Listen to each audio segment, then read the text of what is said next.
Au Moyen Âge, d'innombrables guerres et conflits de pouvoir ébranlaient l'Europe, l'Asie et l'Afrique du Nord. En première ligne se tenaient des guerriers d'élite, des maîtres du combat qui devinrent les symboles de leur époque et des armes qu'ils maîtrisaient. Qu'ils combattent pour un roi, un sultan ou leur propre clan, ce sont eux qui décidèrent souvent des victoires et des chutes d'empires entiers. Leur courage et leur compétence terrorisaient les ennemis et suscitaient le respect des alliés. Dans cette vidéo, vous découvrirez quels guerriers comptaient parmi les plus dangereux. Nous présenterons les tactiques et armes qu'ils utilisaient et pourquoi ils sont devenus des légendes des champs de bataille médiévaux.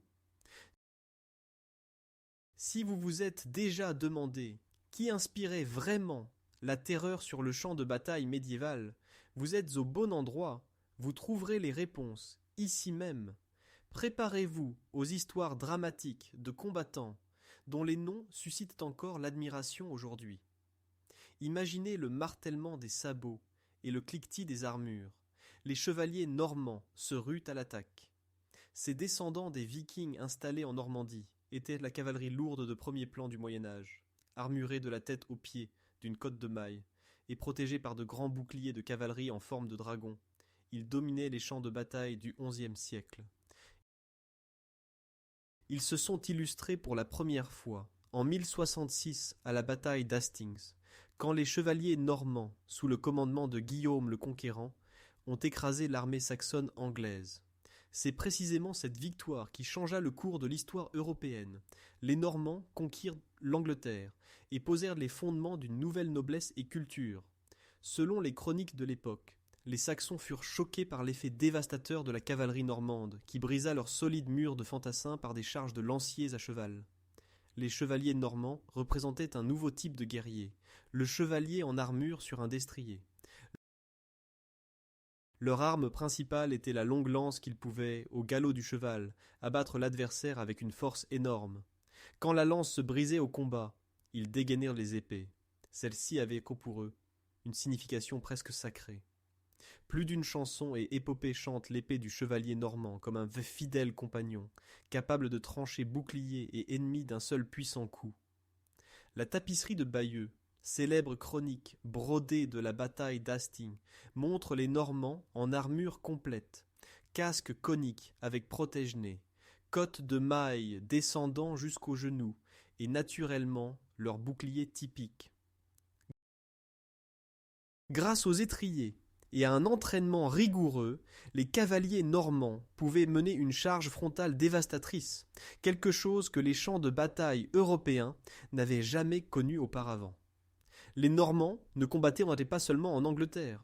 Leurs chevaliers s'illustrèrent aussi en Méditerranée. Ils fondèrent des États normands, en Italie du Sud et en Sicile, et partirent de plus tard aux croisades. Partout, ils inspiraient respect et terreur. Ils combinaient la férocité nordique de leurs ancêtres vikings avec l'art chevaleresque du combat à cheval. Dans cette vidéo, nous verrons encore que les hommes du Nord eux-mêmes étaient des combattants extrêmement sauvages, et les Normands étaient précisément leurs héritiers. Dans un instant, nous regarderons donc les légendaires berserkers vikings qui furent à l'origine de cette tradition guerrière.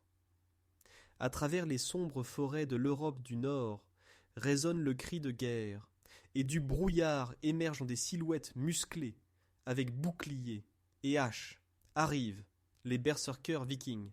Ces légendaires guerriers nordiques inspiraient déjà de leur vivant une telle terreur que leur réputation a survécu dans les sagas jusqu'à aujourd'hui.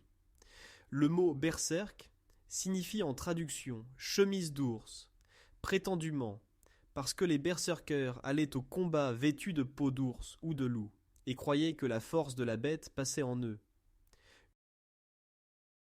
Une autre interprétation dit que l'expression pouvait aussi signifier sans chemise, donc sans armure. Le chroniqueur Snorri Sturluson, au XIIIe siècle, affirmait que les berserkers combattaient complètement sans armure. Quoi qu'il en soit, leur style de combat était exceptionnel. Ils se jetaient sur l'ennemi dans un état de folie furieuse, ne ressentaient prétendument pas la douleur et ne connaissaient pas la peur. Les sagas nordiques décrivent de manière colorée leur furie. L'une d'elles dit « Ils étaient sans armure, fous comme des chiens et des loups. Ils mordaient leurs boucliers et avaient la force d'ours et de taureaux. Ils tuaient tous, sans exception. C'est ainsi que les gens du Moyen Âge se représentaient les berserkers au combat, comme des fous de guerre que ni le feu ni l'acier ne pouvaient blesser. Les historiens modernes pensent que les berserkers pouvaient induire leur transe par des danses rituelles, des substances hallucinogènes, ou une foi fanatique en le dieu Odin, auquel ils consacraient, prétendument, leur fureur sauvage. Il est certain qu'il s'agissait de guerriers d'élite, des rois et chefs vikings. Ils formaient souvent les gardes personnels des souverains, et dans les batailles attaquaient en première ligne comme unité de choc. Il est facile d'imaginer combien il devait être démoralisant pour l'ennemi, quand se ruait contre lui une troupe de géants hurlant sans armure, qui ignoraient même les blessures graves et combattaient tant qu'ils avaient un pouls. Les berserkers apparaissent dans de nombreuses batailles de l'ère viking. Par exemple à la bataille d'Hafrsfjord, en 872. Ils se tenaient prétendument au premier rang de l'armée du roi Harald aux beaux cheveux lors de l'unification de la Norvège.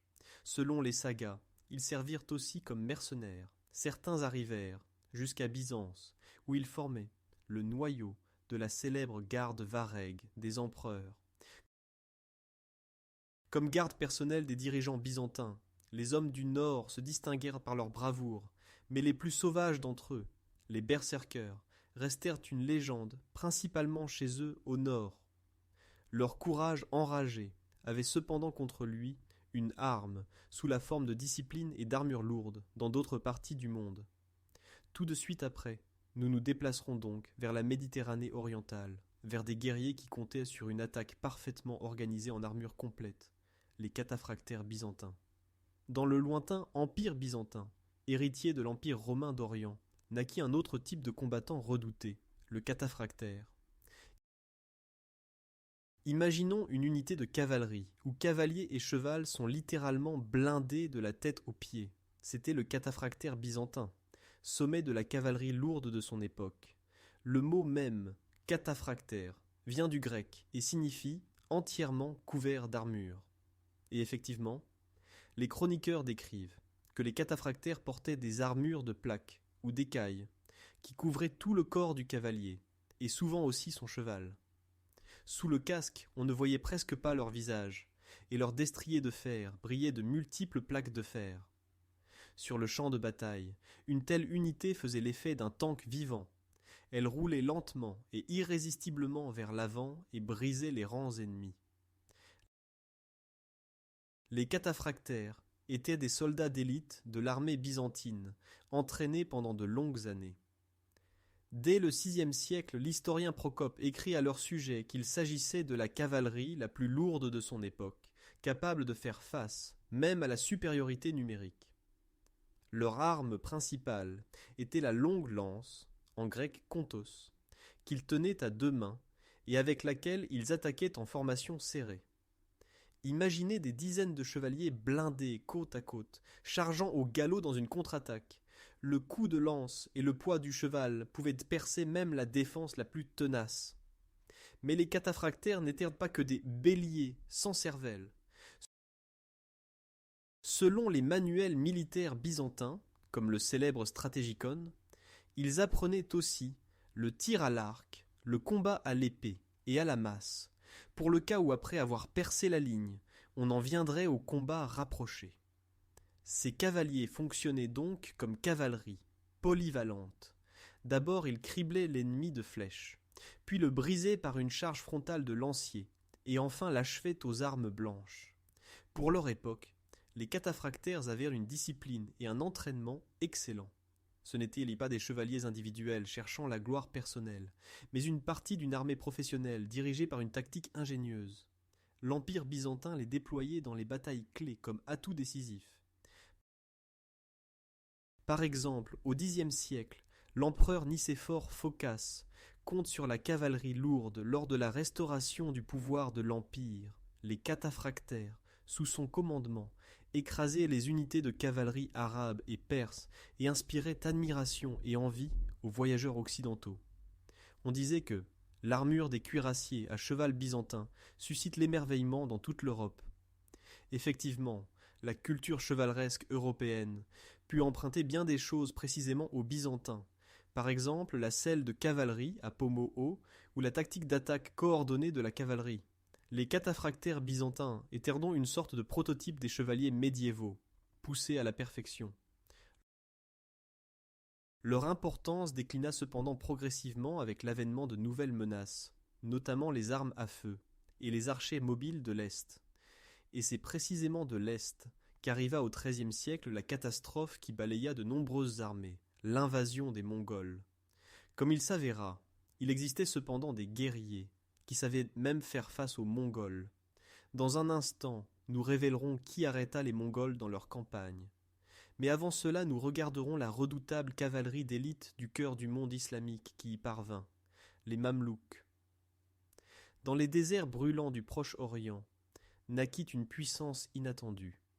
Les Mamelouks, guerriers qui commençaient leur vie comme esclaves et finissaient comme élite invincible. Le mot Mamelouk en arabe signifie littéralement « celui qui est possédé ».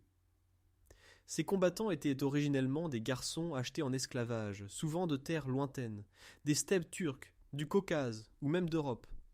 Comme adolescents, ils étaient entraînés en Égypte et en Syrie au combat à cheval, au tir à l'arc, à l'escrime et à la tactique. L'entraînement dur et la discipline stricte en firent des soldats fanatiquement loyaux, dévoués à leurs maîtres islamiques. Mais le destin en décida autrement. En 1250, les Mamelouks renversèrent eux-mêmes leurs dirigeants, s'emparèrent du pouvoir et fondèrent le sultanat mamelouk. Ils devinrent des esclaves maîtres de leur propre destin, une caste militaire qui régna sur l'Égypte et la Syrie pendant 2 siècles et demi. Pourquoi les Mamelouks comptaient-ils parmi les guerriers les plus dangereux du Moyen Âge ? Il suffit de mentionner 2 mots, croisés et mongols. Ce sont précisément les armées mamelouks qui réussirent à vaincre ces 2 forces redoutables. Selon les chroniques arabes, les Mamelouks étaient des cavaliers extraordinairement disciplinés, excellemment équipés et tactiquement inventifs.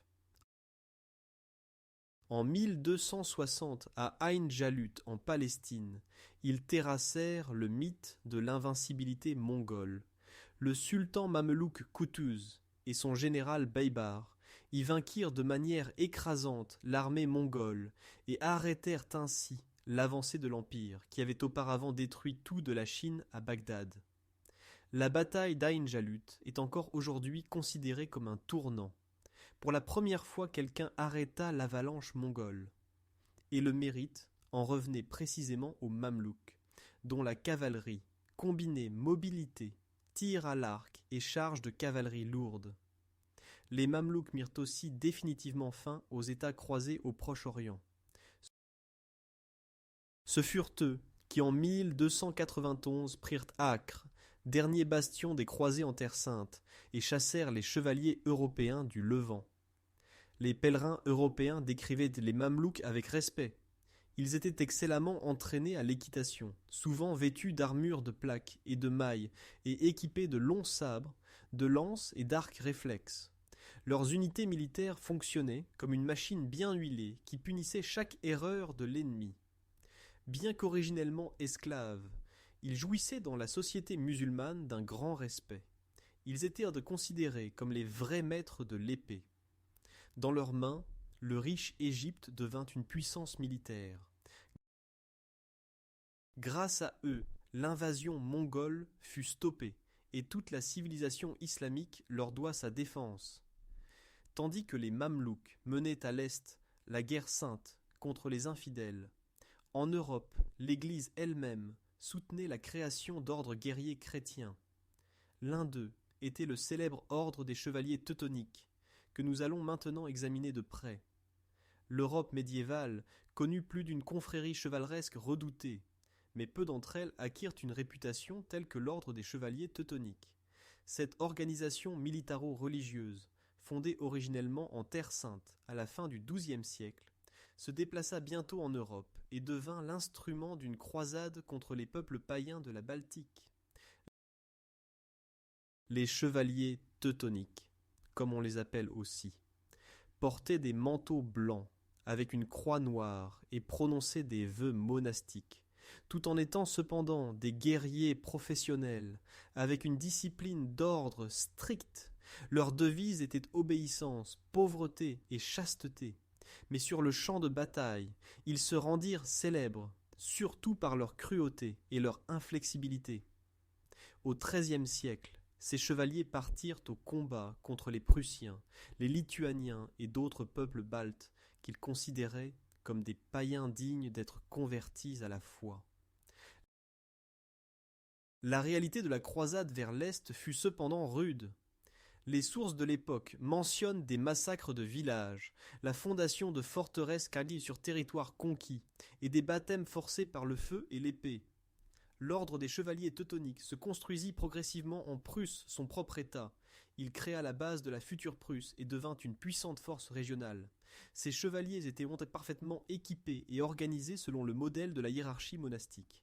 Chaque ville ou château plus important dans les territoires conquis était administré par un commandeur d'ordre et directement depuis Marienbourg, Malbork, commandait le grand maître. Au combat, les teutoniques utilisaient tous les avantages de la cavalerie chevaleresque. Armure lourde, charge de cavalerie à la lance, mais aussi des techniques de siège modernes. Ils construisaient de puissants châteaux. Leurs châteaux se dressent encore aujourd'hui comme Malbork ou Torugne, d'où ils contrôlaient les vastes alentours. Pour les peuples environnants, les chevaliers allemands étaient la personnification de la menace. Dans les chroniques russes, ils sont décrits comme des chiens cruels en fer. La réputation fut renforcée par la célèbre, bien qu'historiquement exagérée, bataille sur le lac des Tchouds en 1242, où Alexandre Nevski vainquit une partie des forces de l'ordre.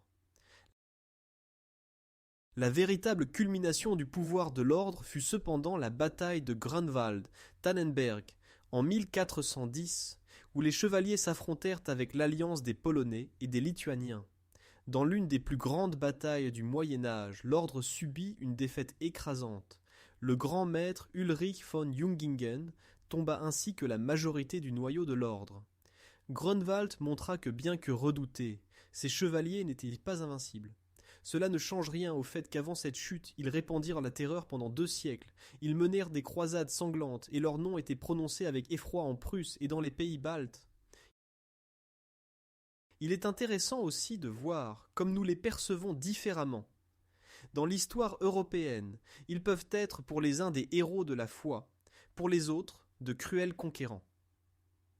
Il apparaît ainsi que le guerrier médiéval pouvait être à la fois héros et scélérat. Des histoires chevaleresques d'Europe, nous nous transportons maintenant à l'autre bout du monde. L'Orient non plus ne restait pas en arrière. Là aussi naquit une classe de guerriers qui inspiraient la terreur par leur dévouement et leur maîtrise du combat. Dans un instant, nous nous plongerons dans le monde des samouraïs, guerriers japonais, avec un code d'honneur et le tranchant du katana. Dans un bosquet de bambous silencieux brille au soleil la lame d'une épée.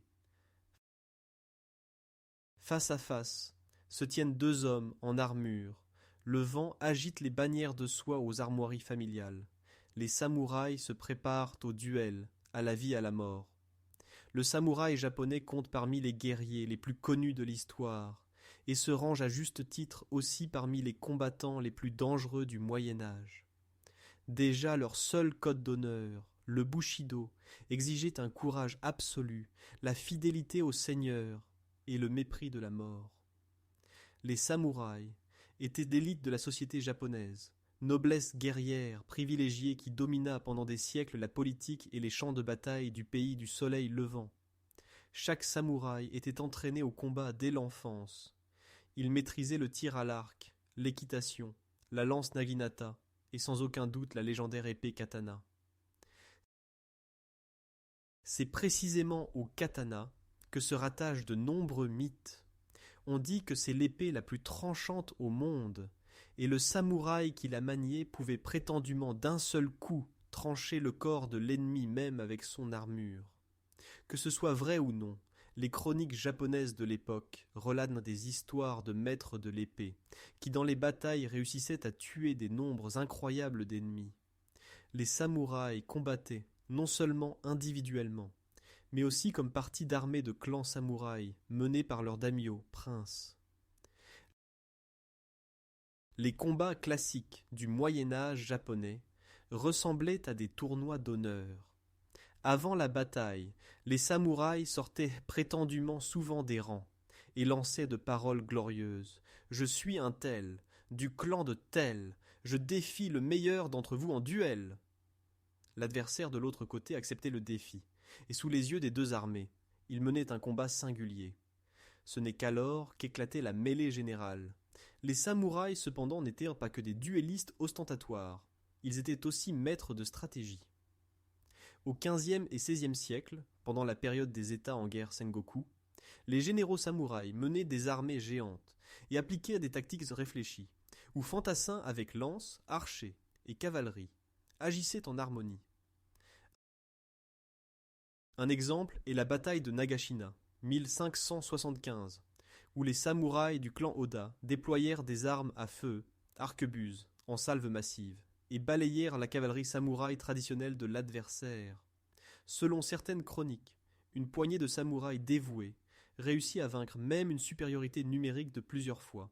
Par exemple, la célèbre bataille d'Okehazama, 1560, où Oda Nobunaga, avec 3000 hommes, vainquit une armée comptant 25 000 ennemis, s'attribue précisément à la présence d'esprit au combat et au courage de ces samouraïs. Les samouraïs étonnaient même les étrangers. Marco Polo entendit prétendument parler de combattants d'Extrême-Orient, qui préféreraient y mourir plutôt que de se rendre. Et effectivement, le concept de seppuku, suicide rituel par éventration du ventre, devint une partie inséparable de l'honneur samouraï. Si un samouraï échouait, ou si son seigneur tombait, il choisissait souvent la mort de sa propre main, plutôt que de vivre dans la honte. Une telle extrême dévotion au devoir et à l'honneur terrorisait les ennemis. Ils savaient qu'ils affrontaient quelqu'un qui ne s'arrêterait devant rien. Même les samouraïs ne purent cependant éviter l'affrontement avec les ennemis les plus durs de l'étranger. À la fin du XIIIe siècle, ils durent faire face à l'invasion des redoutés mongols. Et ce sont précisément les archers mongols à cheval, autre article de notre liste, qui faillirent briser la tradition samouraï. Heureusement pour le Japon, vinrent à l'aide les typhons, vents divins, kamikazes. Mais regardons maintenant les Mongols eux-mêmes, guerriers devant qui tremblait la moitié du monde. Dans la steppe se précipite un nuage de poussière, la terre gronde sous les sabots de milliers de chevaux. Ce sont les guerriers mongols qui marchent au combat. Au XIIIe siècle, il n'y avait pas d'armée plus terrifiante sur terre. Sous la direction de Gengis Khan et de ses successeurs, les Mongols créèrent le plus grand empire contigu de l'histoire de l'humanité, de l'Asie orientale jusqu'à l'Europe. Le secret de leur succès résidait entre autres dans un outil apparemment simple mais mortel, l'arc réflexe. Les archers mongols à cheval étaient maîtres de leur métier. Dès l'enfance, ils grandissaient en selle et apprenaient à tirer à l'arc, de droite, de gauche, au galop complet, tir précis et salve, pluie de flèches. Les témoignages de l'époque de nombreux peuples affirment de manière concordante que les flèches mongoles étaient capables de percer les armures, et leur portée était énorme. Les Mongols utilisaient des arcs composites de bois, cornes et tendons, qui avaient une traction énorme. Les tireurs expérimentés pouvaient prétendument atteindre une cible à 200 mètres et plus. Imaginons la situation. La cavalerie lourde chevaleresque tente d'attaquer, mais les Mongols se retirent, comme l'éclair, et en chevauchant envoient une salve de flèches, qui trouve facilement un interstice dans l'éclaircissement des armures. Avant que les chevaliers ne s'approchent d'eux, leurs rangs s'éclaircissent. Et ce n'était que le début. La tactique mongole incluait aussi des retraites feintes, des pièges et des contournements fulgurants. Les guerriers mongols étaient parfaitement organisés.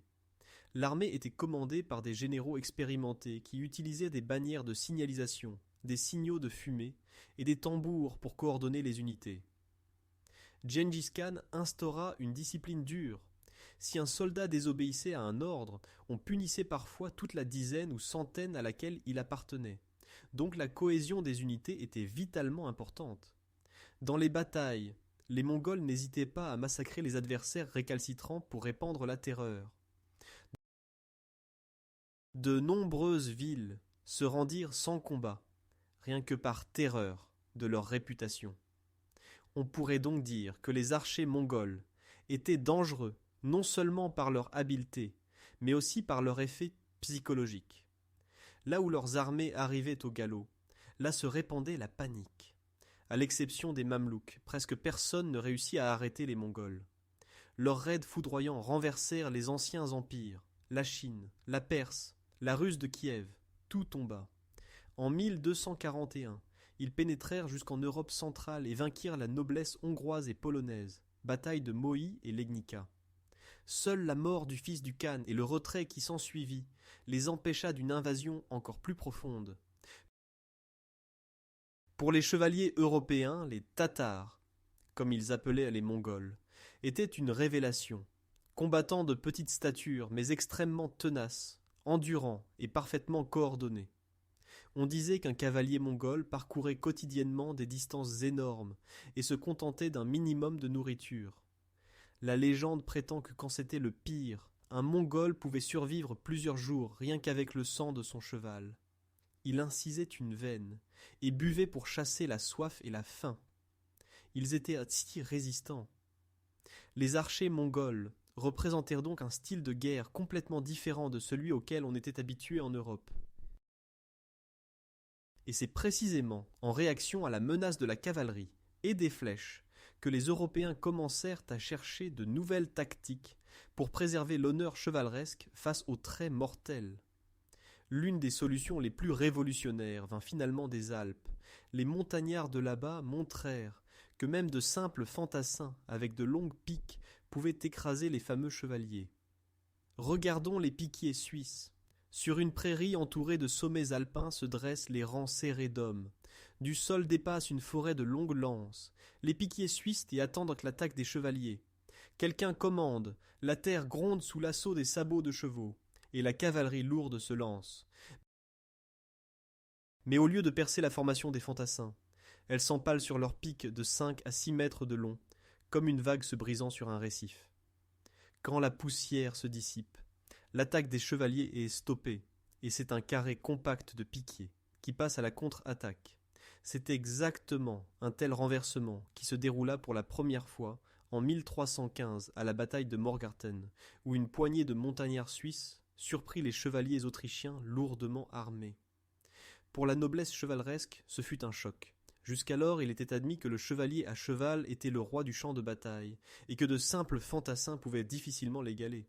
Mais les Suisses renversèrent cette conception. Les piquiers suisses étaient originellement des habitants de vallées montagneuses, qui s'étaient battus pour leur indépendance vis-à-vis des Habsbourg. Ils étaient habitués à une vie dure et à une discipline ferme.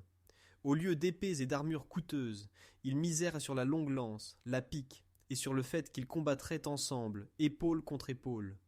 Leur stratégie était simple et mortelle, créer un hérisson de pique. Quand la cavalerie lourde chargeait, les Suisses ne soit prenant d'une position défensive, le soi-disant carré ou la muraille de lance, soit, et c'était terrifiant, passaient eux-mêmes à l'attaque, couraient en formation serrée à la rencontre de l'ennemi, et écrasaient littéralement, avec leurs piques, tout ce qui leur barrait la route. Dans ce domaine, ils furent incroyablement efficaces. Les témoignages de l'époque des chroniqueurs bourguignons rapportent que la vue d'une troupe de piquiers suisses qui s'approchait semait la panique même chez les chevaliers aguerris. Ils avançaient prétendument comme un mur impitoyable d'où dépassaient des centaines de javelines, comme un hérisson piquant. Le moment clé de la célébrité des piquiers suisses furent les guerres avec la Bourgogne dans les années 70 du XVe siècle. Contre eux se dressait le duc de Bourgogne, Charles le Téméraire, qui se vantait d'une des plus brillantes armées chevaleresques de l'Europe de l'époque. Les Suisses le vainquirent cependant dans 3 batailles, à Grandson, Morat et finalement à Nancy, 1477, où Charles le Téméraire périt. Ces défaites choquèrent la noblesse européenne. Des fantassins robustes des montagnes avaient écrasé les fameux chevaliers et montré que l'époque des armées de fantassins mercenaires arrivait. Les piquiers suisses devinrent des mercenaires renommés. Les dirigeants d'Italie, de France ou d'Allemagne les engageaient contre de grosses sommes parce que leur force de combat était légendaire. Même le pape s'établit sa garde avec des soldats helvétiques et la garde suisse du Vatican est un rappel de cette ère encore aujourd'hui. La tactique des longues lances inspira bientôt aussi d'autres peuples. Par exemple, les lansquenets allemands qui reprirent les méthodes suisses. Les Suisses causèrent donc une petite révolution dans l'art militaire. La cavalerie lourde perdit l'auréole d'invincibilité. Mais les chevaliers attendaient encore une autre nuque brisée, cette fois-ci pas littéralement sur une lance, mais par une pluie de flèches. Nous nous déplaçons maintenant sur les champs de bataille de la guerre de 100 ans, où brillèrent les archers anglais. Le ciel s'obscurcit de centaines de flèches volantes, et aussitôt après se déversa du ciel une pluie de morts. C'est ainsi que les chroniqueurs décrivent les scènes des plus grandes batailles de la guerre de 100 ans, entre l'Angleterre et la France. Le rôle principal y fut joué par les archers anglais, équipés de l'arc long, longbow. Cet arc de bois d'if, au premier regard modeste, devint au XIVe et XVe siècle l'arme la plus redoutée des champs de bataille en France. Les rois anglais misèrent sur le tir massif à l'arc et naquit un mythe qui perdure encore aujourd'hui. L'arc long exigeait une force et un entraînement extraordinaires. Sa tension avait une force de peut-être 100 à 130 livres, 45 à 60 kilogrammes. Les tireurs anglais s'entraînaient donc dès leur jeunesse. Il existait même des lois ordonnant au sujet de s'entraîner au tir à l'arc chaque dimanche après la messe. Le résultat, un rang de 5000 archers anglais pouvait décocher même 50 000 flèches par minute. Ces flèches, munies de pointes de fer, percèrent l'armure à moyenne distance et pouvaient effrayer les chevaux et tuer les chevaliers. Selon le chroniqueur Jean Froissart, le champ de Crécy ressemblait à un hérisson parsemé de flèches, et les chevaliers français glissaient prétendument paniqués sur les tas de leurs compagnons morts. Oui, la bataille de Crécy, 1346, fut le premier grand triomphe des arcs longs. Les Anglais y criblèrent de flèches les chevaliers français plus nombreux et leurs alliés, y compris le roi tchèque Jean de Luxembourg, et remportèrent une victoire écrasante. Un scénario similaire se répéta en 1356 à Poitiers et culmina en 1415 à la bataille d'Azincourt. À Azincourt, l'armée anglaise du roi Henri V se dressait contre une supériorité numérique de plusieurs fois des chevaliers français. Les Anglais prirent cependant une position avantageuse, se barricadèrent derrière des pointes de pieux, et les archers firent le reste du travail. Des milliers de flèches décochées dans les rangs serrés des Français qui avançaient causèrent un massacre. La cavalerie française s'embourba dans le champ détrempé, et fut littéralement criblée de flèches. Le reste de la destruction fut achevé par les chevaliers fantassins anglais, dans un combat secondaire. Les pertes françaises furent écrasantes. De nombreux nobles tombèrent ou furent capturés. Les archers anglais devinrent ainsi la force décisive des batailles clés de la guerre de 100 ans. Leur importance résidait non seulement dans la force de l'arme, mais aussi dans la tactique. Les Anglais comprirent que des tireurs correctement positionnés pouvaient y briser l'attaque des chevaliers avant qu'on en vienne aux épées. Les flèches pouvaient tuer chevaux et fantassins et provoquer la confusion. Une chanson de l'époque dit « Que le Français polisse son armure, la flèche anglaise la traversera en volant ». Naturellement, l'arc long avait aussi ses limites. Il exigeait habileté et années d'entraînement, et c'est pourquoi en dehors de l'Angleterre, il ne s'implanta pas à ce degré. Mais les Anglais, grâce à lui, écrivirent l'histoire. Pendant la majeure partie de la guerre de 100 ans, ils eurent l'avantage, et ce n'est qu'à la fin du conflit, avec l'avènement de mercenaires français organisés et de l'artillerie, qu'ils perdirent leur avantage. Les archers restèrent cependant à jamais une légende, leurs 2 doigts levés, geste dont ils se vantaient, que les Français ne les avaient pas attrapés et ne les leur avaient pas coupés, se transmettent comme symbole de défi. Il semblerait qu'on ne puisse inventer de meilleures armes contre les chevaliers. Et pourtant, au début du XVe siècle en Bohême, les Hussites apportèrent une innovation qui choqua l'Europe. Ils combinèrent armes à feu, chariots et tactiques de milice populaires si efficacement qu'ils ne perdirent pas. Regardons maintenant les Hussites et leurs forteresses de chariots. Sur les plaines ondulées de l'intérieur tchèque se dresse une étrange fortification. Des dizaines de chariots paysans reliés par des chaînes en un carré solide. Derrière eux attendent des hommes et femmes armés, beaucoup d'entre eux de simples paysans et bourgeois, mais déterminés à combattre jusqu'au dernier souffle. Au loin s'approchent les rangs brillants de chevaliers avec des bannières. La croisade contre les Hussites commence. Les croisés sûrs d'une victoire facile éperonnent leurs chevaux et se heurtent. La forteresse de chariots hussites se transforme en forteresse imprenable. Entre les chariots pointent les canons de Coulevrine, arquebuses primitives, et de petits canons appelés oufnis, et se déchaîne un tir assourdissant. Les chevaliers tombent de cheval, touchés par des balles et des carreaux d'arbalète. Avant qu'ils ne se ressaisissent, de la forteresse de chariots bondissent les combattants hussites avec des fléaux, des hallebardes et des fléaux, et se jettent sur les attaquants dans la confusion. En un instant, le combat est fini. La fameuse cavalerie chevaleresque fuit du champ de bataille, laissant derrière elle morts et équipements. Ce scénario se répéta non pas une fois, non pas deux fois, mais plusieurs fois de suite. Les Hussites, dans la première moitié du XVe siècle, vainquirent 5 croisades que l'empereur et le pape envoyèrent contre eux, et ébranlèrent ainsi toute l'Europe centrale. Qu'y avait-il derrière leur invincibilité ?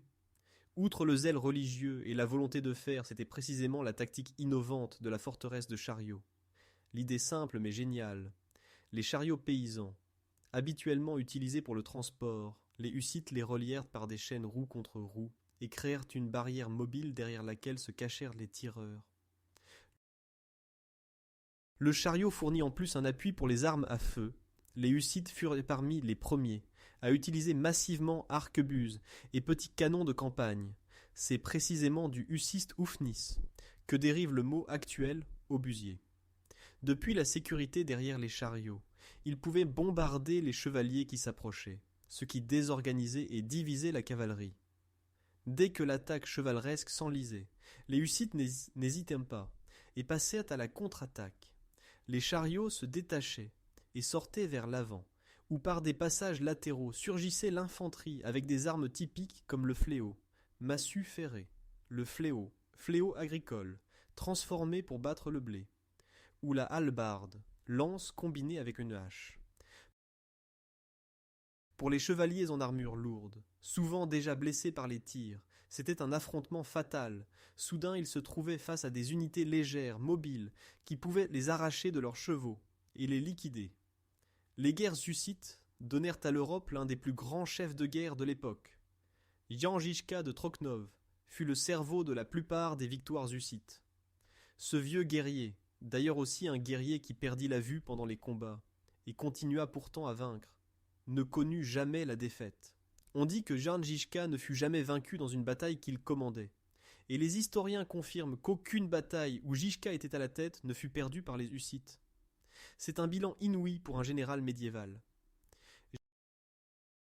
Žižka utilisa la forteresse de Chariot dans les affrontements les plus célèbres, à Sudomiège, 1420, sur la colline de Vitkov, 1420, ou à Malechov, 1424. Et chaque fois, elle connut le succès. Les rapports de l'époque des croisés sonnent incrédules. Comment des paysans sur des chariots pouvaient-ils vaincre la fameuse cavalerie chevaleresque qui dominait les champs de bataille depuis des siècles ? Les Hussites misèrent tout simplement sur la technique et la cohésion. Leur exemple inspira ensuite les pays environnants. Par exemple, les chariots de campagne et canons furent repris des Hussites par les Polonais et les Hongrois dans les guerres ultérieures. Les Hussites montrèrent que le courage allié à l'innovation pouvait changer le rapport des forces.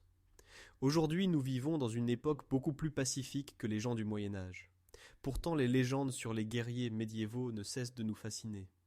Leurs histoires nous rappellent comment le courage, la discipline et la capacité d'innovation réussissaient à influencer les destins de peuples entiers. Chacun de ces combattants, des chevaliers cuirassés aux berserkers sauvages, était un produit de son époque, de sa culture et des conditions dans lesquelles ils vivaient.